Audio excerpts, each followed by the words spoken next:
Ma wadda'aka rabbuka wa ma qala. Yakinkan pada hatimu yang paling dalam, aku tidak akan pernah meninggalkanmu dalam suasana engkau suka atau duka.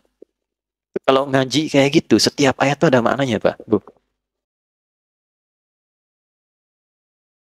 Maksud saya begini, Pak. Kalau baca ayat ini, rasakan Allah itu sedang bicara dengan kita dan kita ditempatkan di hadapannya. Anda sekarang kasau, Panglima, ya kan? Ada di hadapan Anda menyampaikan satu pesan. Kira-kira sikap kita sempurna atau kita selengean? Sempurna. Fokus dengar kan? Ayat ini berkata, ketika ayat ini dibacakan, rasakan diri kita ada di hadapan Allah dan Allah sedang berbicara kepada kita. Karena itu para ulama tuh suka menyampaikan pesan begini. Saya ingat sekali guru saya mengatakan, nah kalau baca Al-Quran itu, rasakan nih surat dari Allah turun untuk kamu. Lewat Nabi Agung Nabi Muhammad SAW. Jadi enak Pak, saat baca Ad-Duha kita lagi sedih, rasanya ayatnya turun buat kita. Wad-Duha, demi kesuksesan dan kenyamanan yang kau rasakan seperti menerima cahaya duha. Wal-laili idza saja, atau sekarang engkau sedang punya masalah besar, merasa gelap seperti gelapnya malam. Ma wadda'aka rabbuka wa ma qala. Yakinkan pada hatimu yang paling dalam, aku tidak akan pernah meninggalkanmu dalam suasana engkau suka atau duka. Kalau ngaji kayak gitu, setiap ayat itu ada maknanya, Pak, Bu. Nah, tentang judi ini, kita diposisikan oleh Al-Quran seakan-akan kita ini di hadapan Allah sedang diberikan sebuah pesan yang dalam. La'allakum tuflihun. Aku pengen engkau tuh bahagia. Adi, aku pengen engkau tuh sukses. Nah, jalan yang menghambat engkau bahagia dan sukses, apapun pekerjaanmu, salah satu perbuatannya ini, judi. Tapi yang jadi masalah, yang saya highlight, bukan kata tuflihunnya. Kata ini la'allakumnya. Di gramatikal bahasa Arab, la'allakum itu masuk kepada bentuk namanya taraji. Sesuatu yang ingin diharapkan, tapi tidak mudah mencapainya kecuali dengan kesungguhan. Apa artinya? Bapak Ibu masih ingat saat puasa kemarin? Kan di ujung ayatnya pakai la'allakum. Al-Baqarah 183. Ya ayyuhalladzina amanu kutiba alaikumus kama kutiba alal ladzina min qablikum la'allakum tattaqun. Kenapa pakai la'allakum? Karena tidak semua orang yang puasa itu bisa takwa kecuali serius menjalani puasanya. Oke? Okay?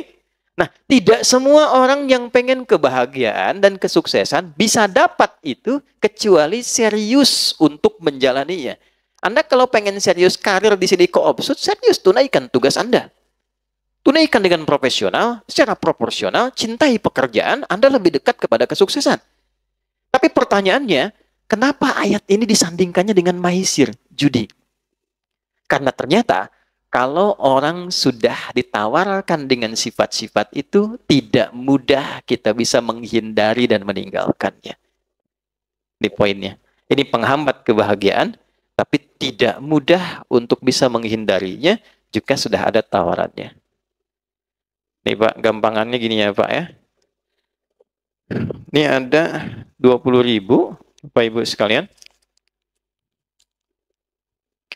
Simpan sini. Ada peluang Anda dapat 20 juta dengan 20.000. Ada peluang dapat 20 juta.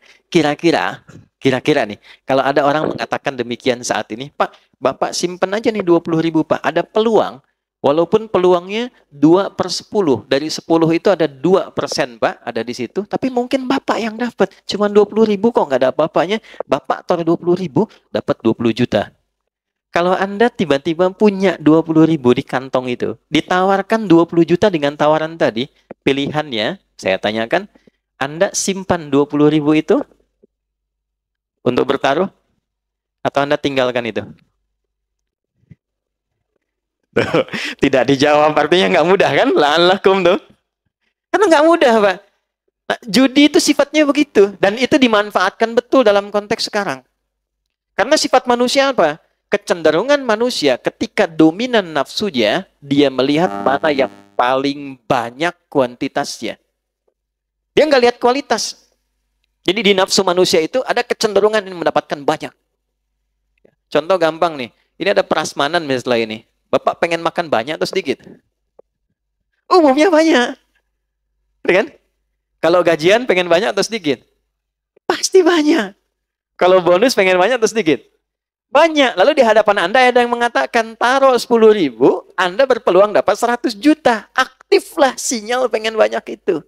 Itulah yang dimaksud la'allakum. Nggak mudah tuh mengatasi ujian demikian. Dulu masih manual. Masih offline. Semua datang, kamu punya apa? Ini, punya apa ini? Saking terkuasainya ketika aktif nafsu ini, akuanya tertekan, maka semua yang dominan itu penguasaan nafsu. Dan sifat nafsu tidak ada yang baik. Dulu saking dominannya, Bu, yang dipertaruhkan sampai istrinya, yang dipertaruhkan sampai anaknya, yang dipertaruhkan bahkan sampai kedua orang tuanya. Sekarang yang dipertaruhkan, tabungan anaknya. Yang dipertaruhkan, tabungan istrinya. Nggak tanggung-tanggung, yang dipertaruhkan tabungan rekan-rekan seperjuangannya. Kebayang? Kenapa? Karena aktif bagian sinyal tadi. Itulah yang disebut maisir. Kelihatannya gampang dapat, tapi ada tipuan dan kotoran di dalamnya. Maksud Quran itu apa? Ini extraordinary crime. Jangan coba-coba masuk ke wilayah ini, ya, karena konsekuensi dari ini semua, ini mencakup semua ya. Mau pemainnya, player, mau bandarnya, ya, mau semua yang terlibat di dalamnya. Pokoknya kalau sudah masuk ke wilayah ini, satu, unsur kebahagiaan itu akan mulai berkurang sampai ke titik hilang. Bahagia itu sama dengan tenang. Tenang lawannya apa? Gelisah.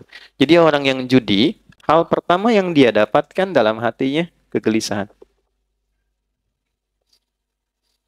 Kalau nggak percaya, silahkan cek orang-orang yang masuk ke lingkup judi, kemudian edik di dalamnya, dan dia mulai kena yang pertama gelisah, lalu masuk mempertaruhkan yang ada, perhatikan karirnya bagaimana. Itu yang kemarin, 800 sekian juta. Lihat dampaknya kepada karirnya. Selesai. Pengabdiannya tidak dilihat. Pertaruhan nyawanya sebagai abdi negara. Selesai semua, Pak. Dia berhenti dalam keadaan tidak terhormat dan melekat status pada dirinya sepanjang hidup seorang penjudi. Judi yang dulu offline, sekarang masuk online. Nah, ini, Pak. Di situasi kita sekarang. Nabi sudah wanti-wanti 15 abad yang lalu. Terjadi percepatan digital, waktu semakin cepat, dan kejahatan polanya berpindah. Dulu polanya offline, sekarang online. Masuknya ke wilayah-wilayah yang selalu membersamai kita. Handphone kita kan sering online. Ya kan? Orang sekarang sudah nggak penting handsome, Bu. Yang penting handphone. Bangun tidur kan sudah buka status. Oke? Sholat baru salam sudah buka status. Nah sekarang dari semua yang dibuka itu sudah masuk ke dalam situ semua unsur-unsur ini. Ini sulit dikendalikan. Tahun 2007, ini perempuan juga di Amerika. Ada seorang perempuan, dia menganalisis. Melihat setiap negara dengan bonus demografi tinggi. Kan? Dan tapi saking cerdasnya orang ini, cuma kecerdasannya ditempatkan pada sisi yang negatif. Saking cerdasnya, dia melihat negara yang di tempat itu judi tidak menjadi legal. Nggak dilegalkan, nggak dilokalisasi. Singapura, legal. Ada lokalisasinya. Oke? Macau jangan ditanya. Amerika punya Las Vegas. Malaysia punya Genting. Kan? Semua lokalisasi. Saya tanya, di Indonesia legal nggak? Hah? Tidak kan? Ilegal kan? Hukum positifnya kan nggak ada memperbolehkan. Jelas kalau pasal 303, ya kan? Hukumannya jelas dari 8 tahun sampai 10 tahun, kan? Walaupun di situ ada kalimat kecuali yang dibenarkan oleh hukum atau pemerintah. Tapi kan pemerintah kita tidak. Artinya apa? Dia dipandang ilegal. Dia tidak legal. Perhatikan baik-baik. Maka orang ini membuat sebuah sistem dan melihat bagaimana memanfaatkan bonus demografi di satu tempat yang judinya itu tidak memiliki legalitas, dan kecenderungan masyarakatnya itu senang dengan handphone. Dan dia temukan kesimpulan bagaimana membuat sebuah sistem judi yang polanya khusus masuk ke wilayah ini, yang bisa dikendalikan dari jauh karena online. Jadi bikin dari luar, Pak. Bikinnya dari luar, tapi nanti pengguna-penggunanya IP-nya bisa ada di dalam. Ya, yang diberikan gampang. Dia nggak bikin yang besar-besar. Yang besar sudah ada. Roulette, yang kasino. Ya, orang-orang ini mainnya nggak di tempat kayak gitu.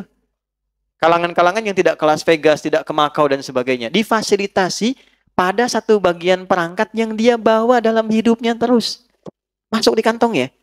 Sholat bawa handphone, mau tidur sampingnya handphone, kamar mandi cek status simpen sebentar gitu. Nggak jauh dari itu. Maka dia masuk dengan sistem kecil, bukan sistem yang besar. Dan ini operator-operator yang mengambil dari sistem itu, dan seperti multi-level marketing, kalau ngambil Anda bayar. Anda ngambil sistem saya, Anda bayar ke saya, store sekian dalam sebulan. Itu mereka pun sama semua mengatakan bahwa yang jadi incaran tuh tempat-tempat seperti kita ini Indonesia. Makanya sekarang kalau Bapak lihat pergerakan dari para penjudi, mereka semua sepakat mengatakan itu pasar terbesar di dunia sekarang untuk bisa mereka rasakan kenikmatannya dalam judi online di Indonesia.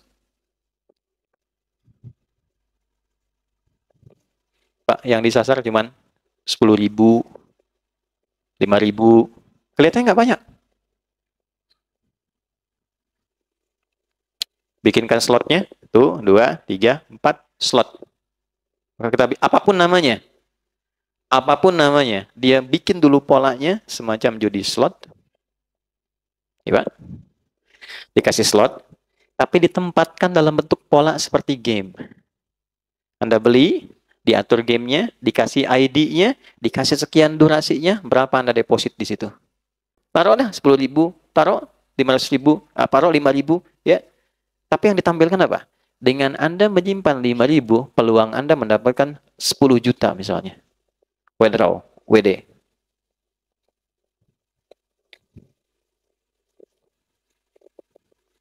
Pak, 5.000 itu berapa persen sih Pak dari pendapatan? Anda dapat 5 juta, keluar 5.000, berapa persen?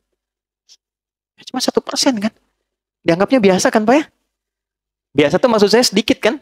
Gampang kan? Gampang keluarin. Maisir, gampang. Maisir yang dianggap ringan, receh. Receh 5.000 ini. Kalaupun hilang nggak apa-apa. Kan? Ya. Nah ini hati-hati. Walaupun kelihatan cuma 5.000, tapi dampaknya ini Pak. Ya, ada kegelisahan, gelisah nih. Kalau sekarang dapat, udah setannya aktif, CS-nya juga WA, masuk lagi, besoknya aktif terus begitu. Sampai tak terasa habis berapa. Kalau main 5-6 kali, Pak, yang ketujuh dikasih menang dulu. Ini pengakuan dari admin. 5-6 kali dalam sehari, misal pagi masuk lagi, siang deposit lagi, sore deposit, sampai malam orang tahajud ini deposit, dikasih menang. Dia cerita ke teman, kamu tahajud dapat apa? Saya main game dapat uang, kamu tahajud dapat apa-apa? Itu bisa begitu. 7 kali dikasih sekali, nanti besoknya dipertaruhkan yang dia dapat semalamnya itu. Selesai. Makanya di dunia orang-orang judi, pengakuan bandar sampai sekarang, orang paling bodoh itu orang yang ikutan slot katanya. Kenapa? 10 orang ikut. Naruh masing-masing 1 juta. Misal. Jadi berapa? 10 juta. Diputar, Pak. Uang ini begitu masuk. Ini kan peluangnya itu kan paling sampai 10-20%. Artinya 1 orang sampai 2 orang. Sekali putaran itu ya. Begitu masuk, bandar judi itu udah ngambil, Pak, Ibu. Diambil sama dia tuh minimal itu 70-80% ya. Jadi kalau Bapak naruh 10 orang ini, naruh uang masing-masing 1 juta, ini sama dengan ngasih ke bandar. Bandar, nih kasih. Sama bandar diambil 8 juta. Yang dia putar 2 juta. Ini 2 juta itu dia kembalikan ke 10 orang ini. Supaya diputar, supaya mereka saling berbagi untuk dapat. Dikasih harapan. Nanti kalau nggak dapat, naruh lagi aja. Siapa tahu Anda. Itu sama dengan kalau kita masih bisa berpikir, mana ada Pak, orang ngasih ke situ cuma buat dikasih, 10 masuk, kita suruh perebutin 2 juta. Itulah slot. Nggak ada satupun orang ikut judi itu bisa jadi kaya, itu mustahil. Karena judi itu bukan tempat sodakoh, Pak.